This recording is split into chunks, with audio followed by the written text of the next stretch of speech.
नमस्कार, आप देख रहे हैं एवन उत्तराखंड और मैं हूं आपके साथ भारती उत्कर्ष जैन। बुलेटिन की शुरुआत करेंगे इस वक्त की हेडलाइंस के साथ।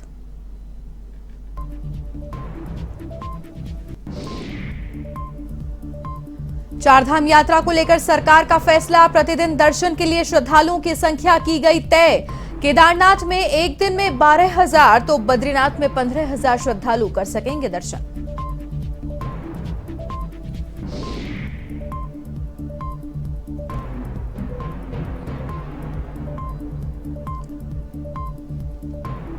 विथ्यानी में यूपी के सीएम योगी आदित्यनाथ और उत्तराखंड के सीएम धामी का प्रस्तावित कार्यक्रम को लेकर उच्च शिक्षा मंत्री डॉक्टर धन सिंह रावत ने ली बैठक।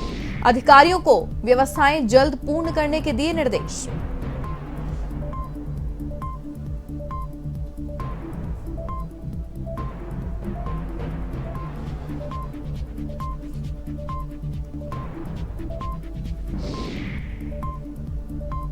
मंगलौर कोतवाली क्षेत्र में युवक के लापता होने का मामला, पुलिस और परिजनों का गंग नहर में तलाशी अभियान जारी। रुड़की रोडवेज में अपनी ड्यूटी पूरी कर लौट रहा था घर।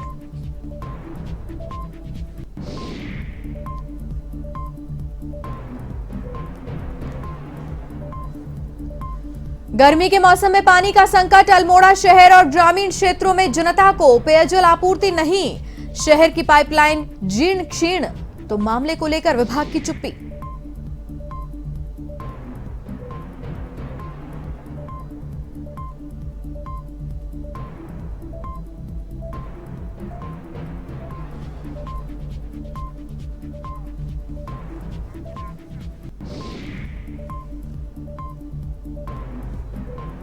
उत्तराखंड में गर्मी की तपिश के बीच राहत देने वाली खबर, अगले 48 घंटे में बदलेगा मौसम का मिजाज।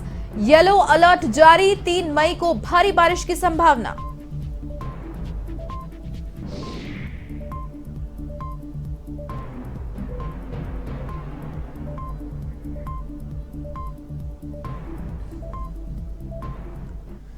बद्रीनाथ, केदारनाथ, गंगोत्री व यमुनोत्री धाम में प्रदेश सरकार ने क्षमता के अनुसार प्रतिदिन दर्शन के लिए श्रद्धालुओं की संख्या तय की है और इस संबंध में शासन ने आदेश जारी कर दिए हैं। ये व्यवस्था यात्रा सीजन के पहले 45 दिनों के लिए बनाई गई है।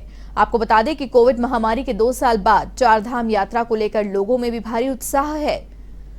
इस बार बहुत बड़ी संख्या में यात्रियों के चारधाम आने की संभावना है। तो वहीं केदारनाथ में एक दिन में 12,000 श्रद्धालु, बद्रीनाथ में 15,000 श्रद्धालु, गंगोत्री में 7,000, यमुनोत्री धाम में एक दिन में 4,000 श्रद्धालुओं को दर्शन करने की अनुमति दी गई है। 3 से 31 मई तक चारधाम यात्रा के लिए 2,29,000 से ज्यादा यात्री पंजीकरण करा चुके हैं।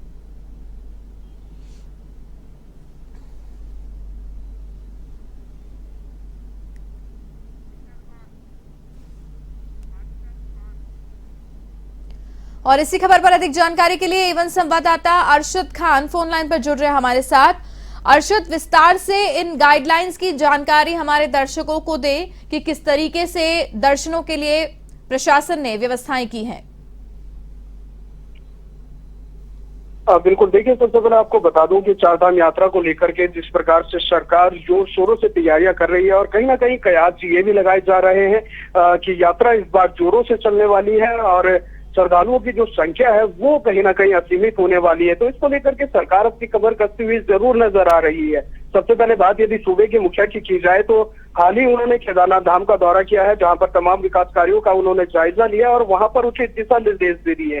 जहां पर ऐसा देखने को लगा कि कहीं अव्यवस्थाएं हैं तो उनको भी जल्द से जल्द पूरा करने के निर्देश वहां पर दिए गए हैं और जो निर्माणाधीन कार्य हैं उनको भी पूरा करने की बात की। लेकिन समय जरूर बीतता चला जा रहा है। आगामी 3 तारीख से यात्रा जो है कपाट जो है चारों धामों के खोल दिए जाएंगे और कहीं ना कहीं यात्रा के शुभारंभ की जो तिथि है वो भी जल्दी घोषित कर दी जाएगी। आपको बताना चाहूंगा कि चारों धामों में जो है विश्व प्रसिद्ध चारधाम की यात्रा उत्तराखंड में होती है और यहाँ पर कोविड के मद्देनजर कुछ गाइडलाइंस यहाँ पर जारी की गई है और जिस प्रकार से श्रद्धालुओं को कैसे जो है भीड़ जुटने से रोका जाए उसके इंतजाम यहाँ पर सरकार करती हुई नजर आई है।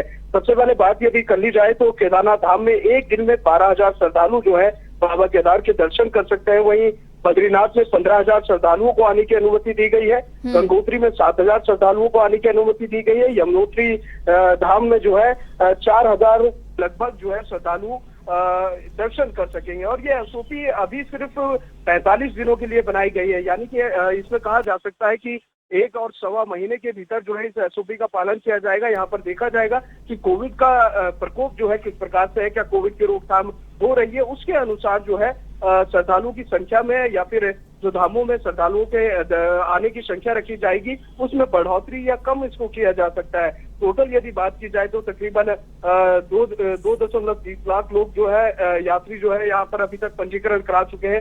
सरकार के जो पर्यटन मंत्री है वो भी पहले कह चुके हैं कि लगातार इस बार श्रद्धालुओं की संख्या जो है सीमित रहने वाली है। और बात की जाए बुकिंग की तो लगातार जो हेली सेवाएं हैं उनकी बुकिंग पूरी हो चुकी है। GMVN की बात की जाए तो होटलों में भी तमाम बुकिंग इस वक्त देखने को मिल रही है। तो ऐसे में यात्रा का जो जोर था उसके मद्देनजर सरकार यहाँ पर पूर्ण रूप से तैयारियों में जुटी हुई है और लगातार कोशिशें की जा रही है कि कहीं ना कहीं यात्रा में किसी प्रकार की कोई बाधा ना आए। यहाँ पर बड़ा सवाल ये है कि जब से कोविड का जो है एक और लहर यहाँ पर देखने को मिली है उसके प्रदेश के उच्च शिक्षा मंत्री डॉक्टर धन सिंह रावत ने यमकेश्वर विकासखंड के अंतर्गत महायोगी गुरु गोरखनाथ महाविद्यालय विथ्यानी में उत्तर प्रदेश के मुख्यमंत्री योगी आदित्यनाथ और उत्तराखंड के मुख्यमंत्री पुष्कर सिंह धामी के प्रस्तावित कार्यक्रम की तैयारियों के संबंध में बैठक ली।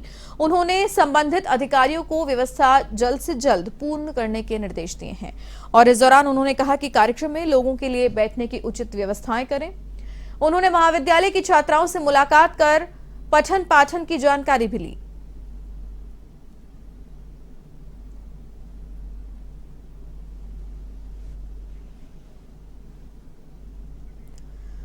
गर्मी का मौसम आते ही अल्मोड़ा शहर में पेयजलापूर्ति का संकट गहरा रहा है, जबकि अल्मोड़ा शहर और ग्रामीण क्षेत्रों की जनता को पेयजल आपूर्ति के लिए कोसी नदी बैराज बनाया गया है। इसके बावजूद भी जल संस्थान लोगों की जलापूर्ति करने में असफल दिखाई दे रहे हैं। पिछले कई दिनों से शहर में पानी की समस्या का समाधान नहीं हो पा रहा है। हालात ये है कि शहर की पाइपलाइन जीर्ण शीर्ण हो चुकी है, लेकिन विभाग चुप्पी साधे बैठा है। कनेक्शन हमको नाले में सड़े हुए मिले, जिनको हमने ठीक कर दिया था। बाकी उपभोक्ताओं को सुचारू रूप से पानी मिल गया था। दोबारा फिर एक बार फिर शिकायत जैसी आई तो हमने काम शुरू कर दिया। 50 साल पुरानी CI की लाइन है, कहीं न कहीं अंदर लीकेज हो गई है, जिसको हम अब पूर्ण तरह बदल रहे हैं। नई पाइपलाइन डाल दी है हमने, काम शुरू कर दिया है। प्रॉब्लम क्या है, 1 महीने से पानी नहीं आ रहा है, सारा गंदा पानी आ रहा है। सीवर का पानी आया है। मुख्यमंत्री उसमें भी टोल फ्री नंबर पे भी हमने फ़ोन किया, तब ये काम शुरू हुआ, नहीं तो उससे पहले कोई देखने के लिए राजी नहीं था इसको। क्या मांग है आपकी? हमारी मांग है कि साफ पानी है, लेकिन अब आ रहा है, अब काम चल रहा है इनका। लालकुआं के मोटहल्दू स्वास्थ्य विभाग में 108 गाड़ियों के हालात खराब हैं। आपको बता दें कि कई सालों से ये गाड़ियां ऐसे ही विभाग की जमीन में खड़ी है, लेकिन इनकी देखरेख करने वाला कोई नहीं है। ये गाड़ियां जिस कंपनी की है वो यहां पर इन गाड़ियों को खड़ा करके चले गए, जिससे न तो स्वास्थ्य विभाग की जमीन खाली हो रही है और न ही स्वास्थ्य विभाग इस जगह पर कोई नया निर्माण कर पा रहा है। ऐसे में स्वास्थ्य विभाग के अधिकारी कह रहे हैं कि हमने अपने उच्च स्तर के विभाग को पत्र लिख दिया है।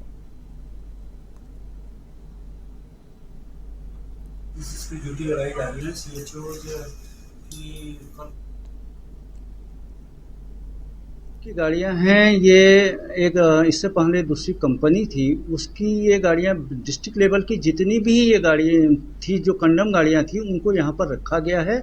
इसके लिए हमने उच्चाधिकारियों को अपनी तरफ से पत्र भी प्रेषित किया गया है। उनके द्वारा फिर ये महानिदेशक ऊपर राज्य स्तर पर भी पत्र लिखा गया है। इसमें बहुत जल्दी कार्रवाई की जा रही है। 30 दिवसीय यात्रा का शुभारंभ 11 मई को हरिद्वार में हर की पौड़ी से होगा।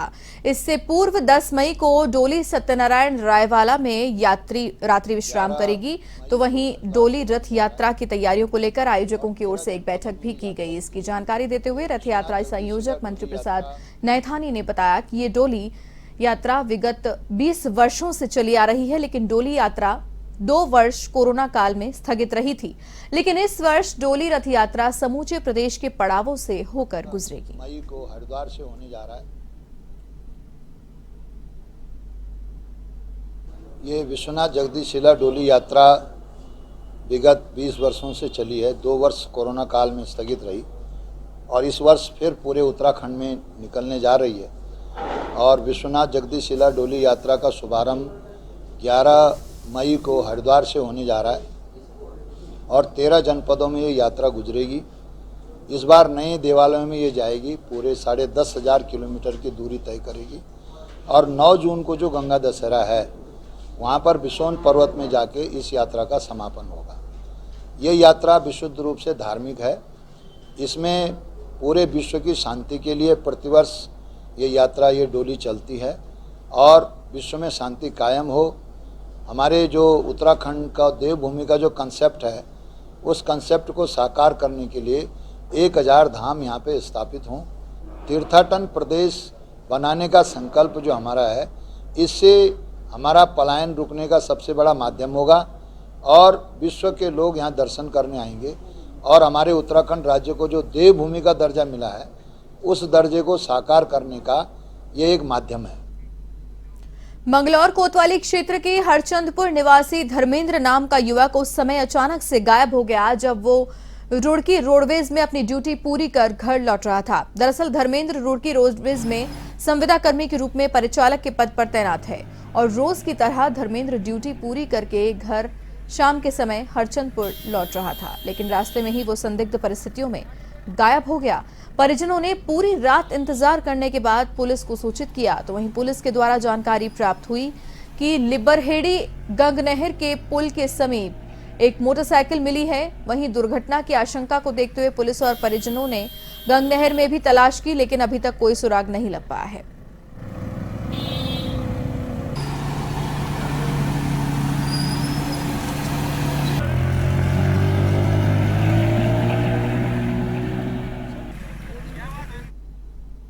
इन्होंने जो यहाँ गुमशुदगी अंकित कराई है, उसमें उन्होंने कहा है कि अब हरिद्वार डिपो में से वो अपना घर गांव हरचंदपुर आ रहे थे। उनकी बाइक जो है नहर पटरी पर मिली है, उसके बाद से उनका पता नहीं चला। लेकिन हम जो संभावित जो उसमें उनकी गुमशुदगी दर्ज की गई है और जो भी संभावित स्थान है उनके मोबाइल की CDR, वहाँ पर नहर भी है जहाँ पर मोटरसाइकिल मिली है, तो नहर में भी हमने अपनी रेस्क्यू टीम्स को बुलाकर उसमें कार्रवाई करा रहे हैं, तलाश करने के सारे प्रयास किए। मैदान से लेकर पहाड़ों तक पिछले कई दिनों से गर्मी की तपिश झेल रहे लोगों के साथ ही वनाग्नि से धधक रहे जंगलों को बचाने में जुटे वन विभाग के कर्मचारियों के लिए खबर राहत देने वाली है। मौसम विज्ञानियों के मुताबिक पश्चिमी विक्षोभ के एक बार फिर अपना सक्रियपन दिखाया है। पश्चिमी विक्षोभ की सक्रियता के साथ ही स्थानीय स्तर पर हवाओं के दबाव के चलते यहां 3 मई को राजधानी दून समेत मैदान से लेकर पहाड़ तक जबरदस्त बारिश की संभावना है। तो वहीं अगले 48 घंटे में राज्य के पर्वतीय इलाकों में तेज गर्जना के साथ हल्की से मध्यम बारिश की संभावनाएं हैं।